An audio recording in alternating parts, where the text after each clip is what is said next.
Admiral James Morrison walked into the massive chamber aboard the Galactic Council's flagship. The room was enormous, bigger than any stadium he had ever seen on Earth. Strange lights floated in the air, and alien creatures sat on platforms that moved by themselves. Some aliens looked like giant insects with multiple eyes.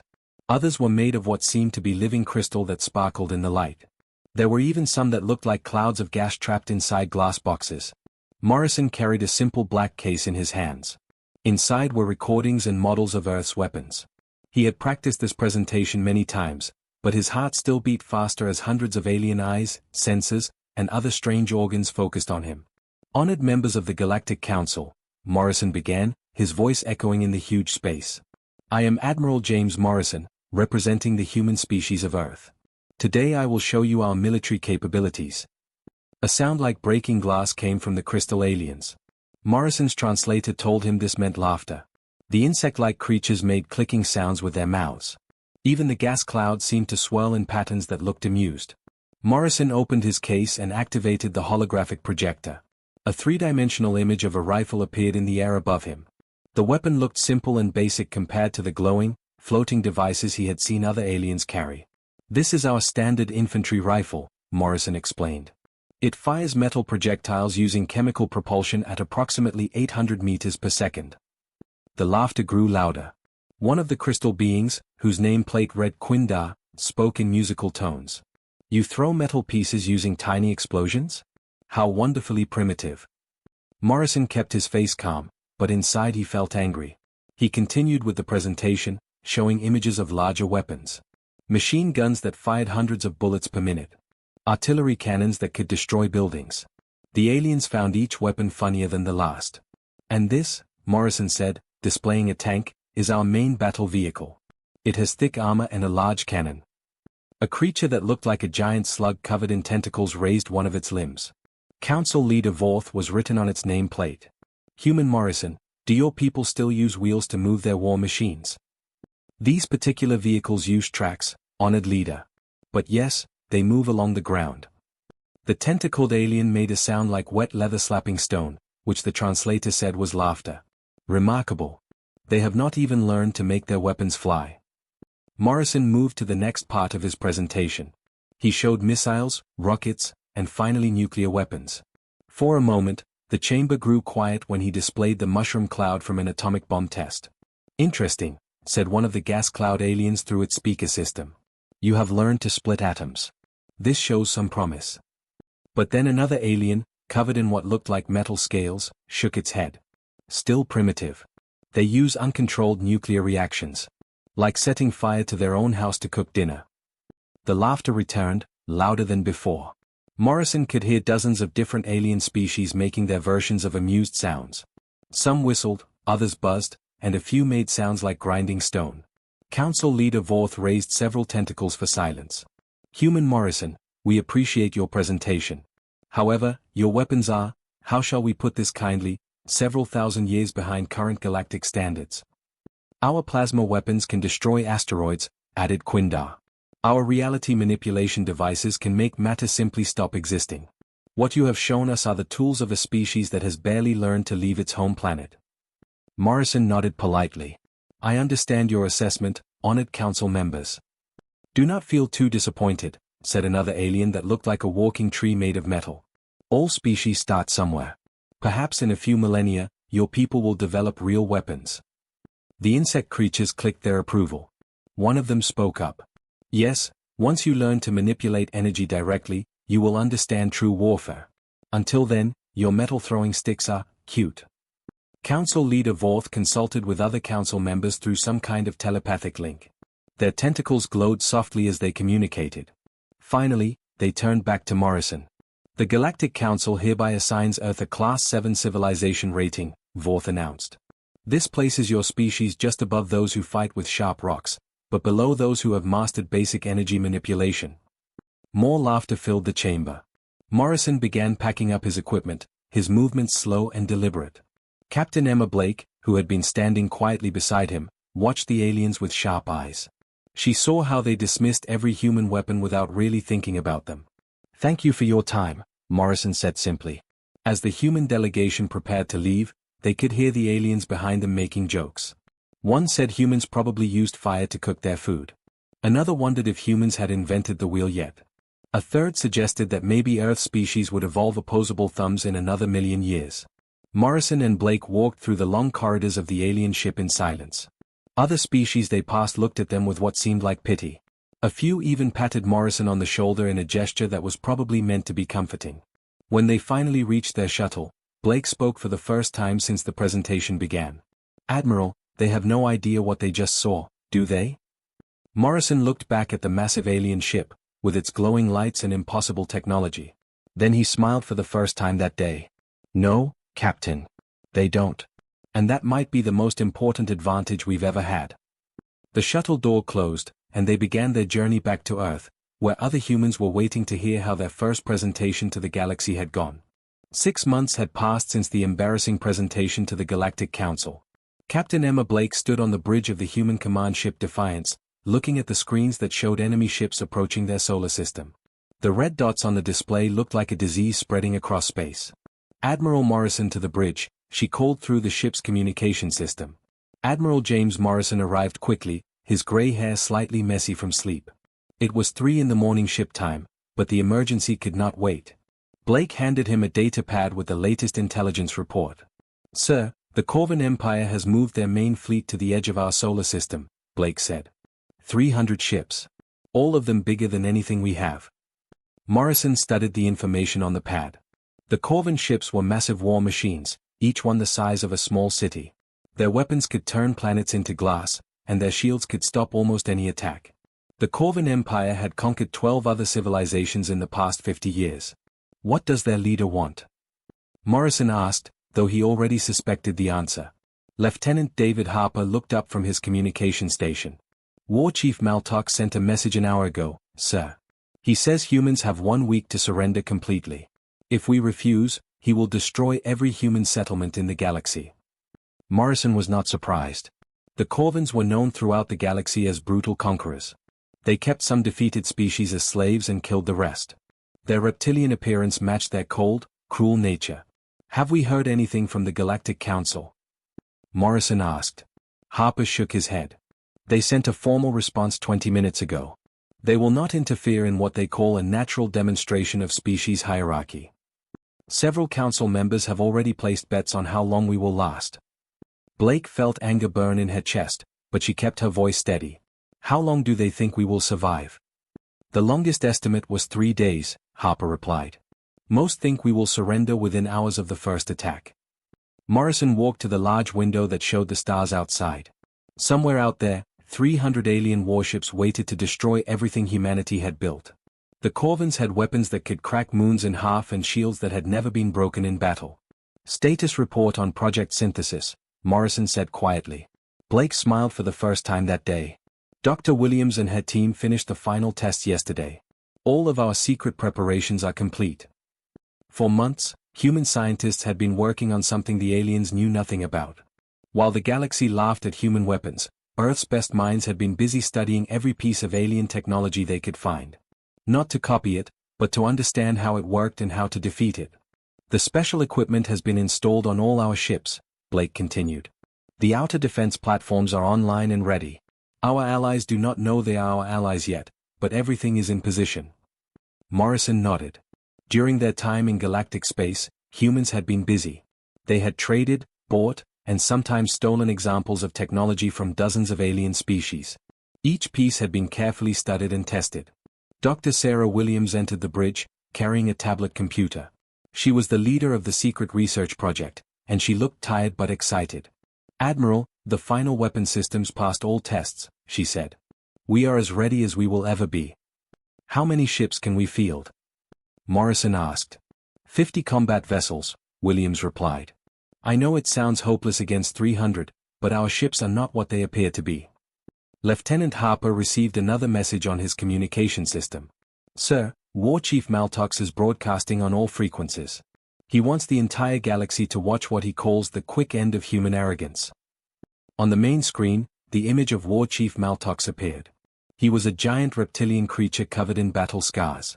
His teeth were sharp, and his eyes were cold yellow. Behind him, other Corvan warriors hissed and snarled. "Humans, Maltok said in a voice like grinding stone. You embarrassed yourselves before the Galactic Council with your primitive toys. Now you will learn what real weapons can do. Surrender now, and some of your species may live as our servants. Refuse, and we will turn your worlds into burning rocks. The transmission ended. The bridge of the Defiance was quiet for a moment. Send a reply, Morrison said to Harper. What should I tell him, sir? Morrison thought for a moment, then smiled grimly. Tell War Chief Maltox that humanity appreciates his generous offer, but we must respectfully decline. Tell him that if he wants Earth, he will have to come and take it. Harper sent the message. Within minutes, they received Maltox's response. It was mostly roaring and threats, but the meaning was clear.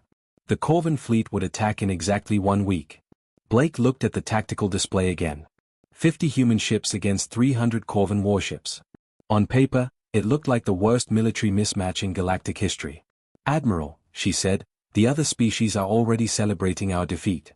Some are planning how to divide up human territory after we are gone. Morrison walked back to the center of the bridge.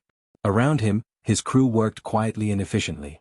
These men and women knew they were facing impossible odds, but none of them showed fear.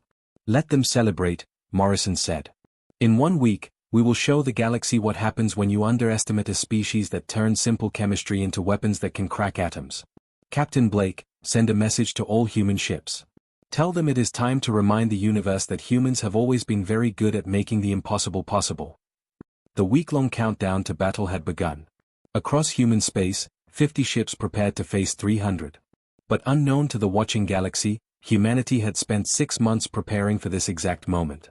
The Corvan Armada moved through space like a wall of death. 300 massive warships, each one glowing with deadly energy, swept into the human solar system. War Chief Maltok stood on the bridge of his flagship, watching the pathetic human defense force appear on his screens. 50 ships, his tactical officer hissed through sharp teeth. They send only 50 ships against our mighty fleet. Maltox laughed, a sound like rocks grinding together. The humans had gathered their entire space navy to face him, and it was smaller than a single Corvan battle group. Their ships looked tiny and weak compared to his massive vessels. Perhaps they are planning to surrender, suggested another Corvan officer. Surely even humans are not stupid enough to fight us. Through the communication system, Admiral Morrison's voice crackled across all frequencies. War Chief Maltox, this is Admiral James Morrison of the Human Defense Force. You have entered sovereign human territory. Turn around and leave immediately. Maltox's laughter grew louder. His bridge crew joined in, filling the air with harsh reptilian sounds. The idea that these primitive creatures would order him to retreat was the funniest thing he had heard in years. Human Morrison, Maltox replied, making sure his voice was broadcast to the entire galaxy. I am War Chief Maltox of the Corvan Empire. Your species showed us metal-throwing toys and called them weapons. Now you will see what real power looks like. Surrender immediately, and I will allow some of your people to live as our slaves. There was a pause. Then Morrison's calm voice came again. I am afraid that is not an option, War Chief. This is your final warning. Leave our system now, or we will be forced to defend ourselves. Maltox could not believe what he was hearing. These humans actually planned to fight him. It was like insects challenging a giant. Around the galaxy, other alien species watched through long-range sensors, waiting to see how quickly the humans would be destroyed. Very well, Maltox growled. You have chosen death. All ships, prepare to fire. Let us finish this quickly so we can claim their worlds. The Corvan fleet powered up their weapons. Plasma cannons began to glow with deadly energy. Quantum disruptors charged up to tear holes in reality itself. Shield generators hummed to life, creating barriers that had never been broken in 1,000 battles. Fire, Maltox commanded. Space lit up like a miniature sun. Hundreds of plasma bolts streaked toward the human fleet. Each one carried enough power to melt through a mountain. Quantum torpedoes followed, weapons that could phase through normal matter and explode inside enemy ships. The human vessels took the attack directly. Several ships appeared to lose power immediately, their lights going dark. Others began venting atmosphere from large holes in their hulls. A few human ships spun out of control, apparently crippled beyond repair. Too easy, Maltox muttered, feeling disappointed. He had expected more of a fight from the species that had somehow impressed the Galactic Council enough to achieve spaceflight. This was more like target practice than real combat. His tactical officer studied the sensor readings. Sir, We have destroyed or disabled approximately 30% of their fleet in the first strike. The remaining vessels appear to be retreating toward Jupiter. Pursue them, Maltox ordered. Finish this quickly. I want to be drinking victory wine before the day is over. The Corvan Armada began moving deeper into the solar system, chasing the apparently broken human fleet. Around the galaxy, alien observers prepared to mark the time of humanity's defeat. Some had wagered on minutes, others on hours. None had bet on human victory. But then something unexpected happened. Admiral Morrison's voice came over the communication system again, and he sounded completely calm. All stations, weapons free, Morrison said quietly. Show them what we have been working on. Suddenly, the crippled human ships blazed back to life. Their lights came on, their engines fired up, and they turned to face the advancing Corvan fleet.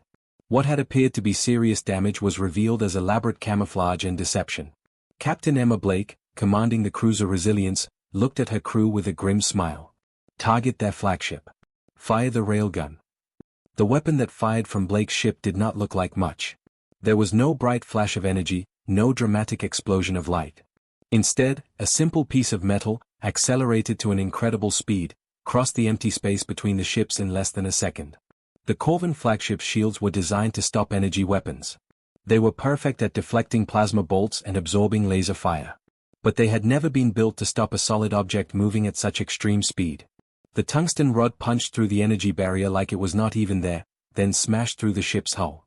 War Chief Maltox staggered as his massive vessel shook under the impact. Alarms began screaming throughout the ship. His tactical officer stared at the damage reports in shock.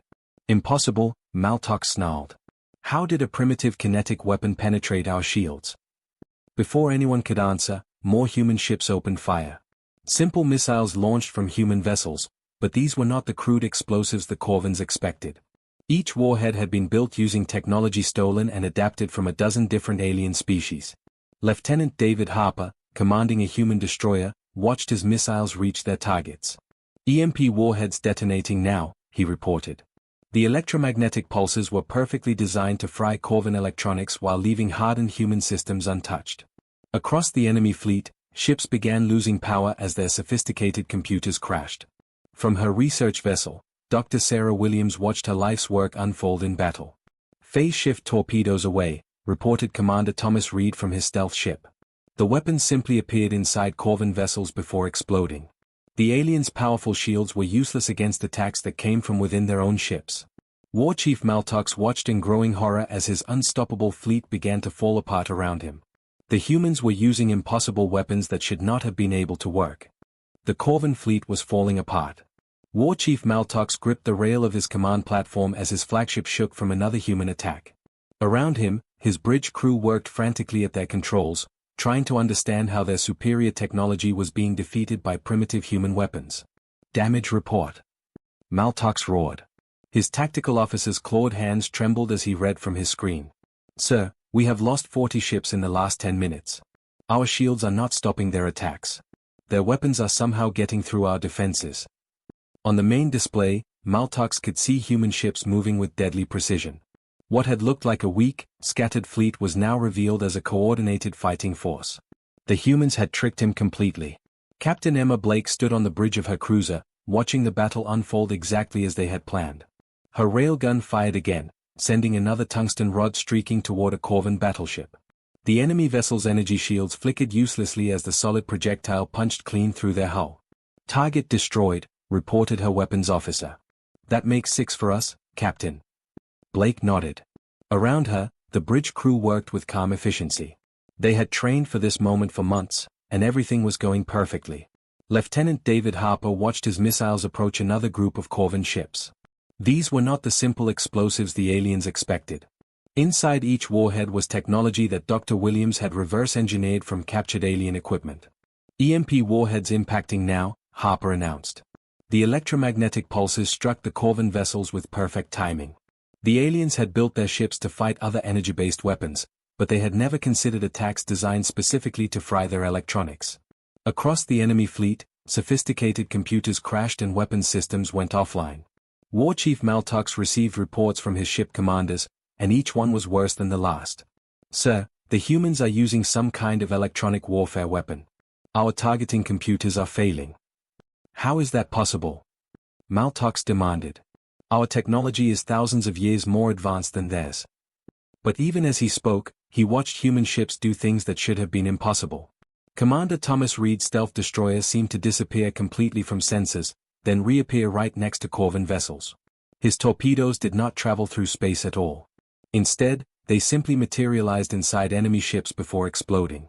Dr. Sarah Williams monitored the battle from her research vessel. For 6 months, she had led a team of human scientists in the most important project in their species' history. They had studied every piece of alien technology they could acquire, not to copy it, but to understand its weaknesses. Phase shift torpedoes performing as expected, she reported to Admiral Morrison. The Corvin shields cannot stop attacks that bypass normal space. Morrison nodded from his command ship. What about the other systems? All functioning perfectly, sir. The Veltai crystal matrices are providing excellent shield reinforcement. The Nethan phase technology is working better than we hoped. And the Corvin plasma we captured last year has been very useful for power generation. The truth was finally becoming clear to the watching galaxy. Humans had not tried to match alien technology. Instead, they had stolen, bought, traded for, and studied pieces of equipment from dozens of different species. Then they had done something no other race had ever attempted. They had combined technologies from different civilizations and made them work together. War Chief Maltox finally understood what was happening to his fleet. They are using our own weapons against us, he whispered in horror. His tactical officer looked confused. Sir, I do not understand. Look at their attacks, Maltox explained, pointing at the display. Those are not human weapons. That electronic pulse technology belongs to the Zelthari. Those phase torpedoes use Nethan science. Even their shields are reinforced with Veltai crystal technology. The Corvin officer's eyes widened.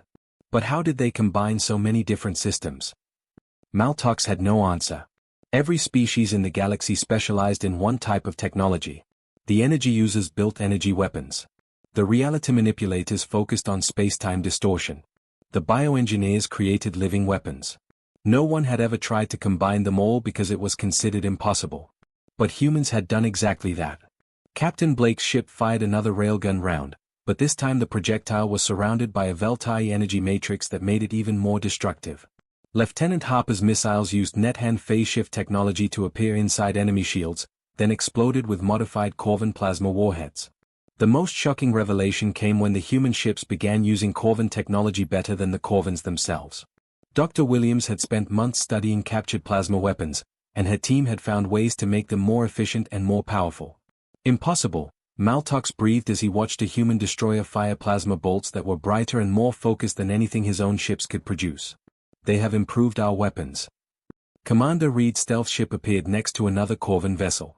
This time, instead of torpedoes, he fired what looked like a simple human laser. But the beam was amplified through a dozen different alien technologies, creating a focused energy lance that cut the enemy ship in half. Across the Corvin fleet, ship commanders were reporting the same thing. Human vessels were using familiar alien technologies, but somehow making them work better than their original creators ever could. The watching galaxy was stunned into silence. Every alien civilization had assumed their own technology was perfect and could not be improved. The idea that primitive humans could take their weapons and make them better was unthinkable. War Chief Maltox realized his mighty fleet was doomed. The humans had turned the galaxy's own technology against itself, and there was nothing he could do to stop it. Sir, his communications officer said quietly, perhaps we should consider surrender. For the first time in his military career, Maltox found himself nodding in agreement. For hours after the battle began, the mighty Corvin fleet was broken. Burning wreckage floated through space where proud warships had once sailed. Of the 300 vessels that had entered human space, less than 50 remained functional, and most of those were trying to surrender. War Chief Maltox sat in his command chair, staring at the damage report scrolling across his screens. His flagship was crippled, its engines dead and life support failing. Around him, his bridge crew worked frantically to keep their ship from exploding.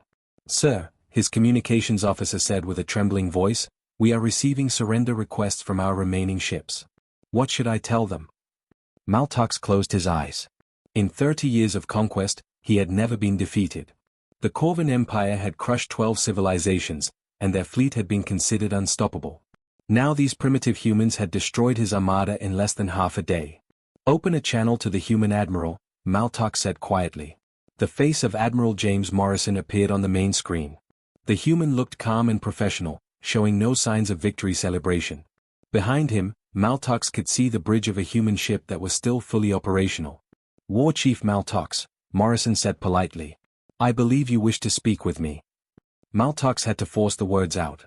Admiral Morrison, I request mercy for my surviving crews. Morrison nodded without hesitation. Granted. Captain Blake, dispatch medical ships to assist all Corvan survivors. Commander Reed, prepare prisoner facilities. Make sure they are comfortable and provide proper medical care. Maltok stared at the screen in shock. You will help our wounded. Of course, Morrison replied. Your people were following orders. They deserve medical attention and decent treatment. This was not what Maltox had expected. Every species the Corvans had conquered had either been enslaved or destroyed. The idea of treating defeated enemies with kindness was completely foreign to him. Across the galaxy, alien civilizations watched the battle's aftermath with growing amazement. The humans had not only won an impossible victory, they were now sending medical ships to help their enemies. This behavior was unlike anything the galaxy had ever seen. The Galactic Council's emergency session convened within hours. Council leader Vortha's tentacles writhed with what observers recognized as deep embarrassment. The chamber that had been filled with laughter 6 months ago was now completely silent. Admiral Morrison, Vorth began, his voice much more respectful than before, the Galactic Council formally apologizes for our earlier assessment of human capabilities. We misunderstood your species completely. Morrison stood before the same assembly that had mocked him. This time, hundreds of alien representatives listened to his every word with careful attention. Honored Council Leader, we tried to show you our true capabilities during our first presentation. You looked for advanced technology and missed our greatest strength. The crystalline being Quindar vibrated with nervous harmonics. Admiral Morrison, how did you defeat energy-based weapons with simple kinetic projectiles? Captain Emma Blake stepped forward to answer. We did not fight your technology with primitive weapons. We studied your technology and found ways to use it against itself. Every species in this council helped us, whether they knew it or not. Dr. Sarah Williams joined them, carrying a tablet computer. 4 months, we acquired examples of alien technology through trade, purchase, and salvage. We did not try to copy these technologies. Instead, we learned how they worked and how they could be combined. A gaseous alien spoke through its communication system. But how did you make incompatible technologies work together? Williams smiled. That is what humans do best. We adapt. We take things that were never meant to work together and find ways to make them function as a team. Morrison addressed the council directly. Every species here has achieved greatness through specialization. The Veltai perfected energy manipulation. The Nethans mastered reality distortion. The Corvans built the most powerful plasma weapons in the galaxy. But you all forgot something important. What did we forget? Asked Council Leader Vorth. You forgot that sometimes the best solution is not the most advanced one. Sometimes you need to combine old ideas with new ones.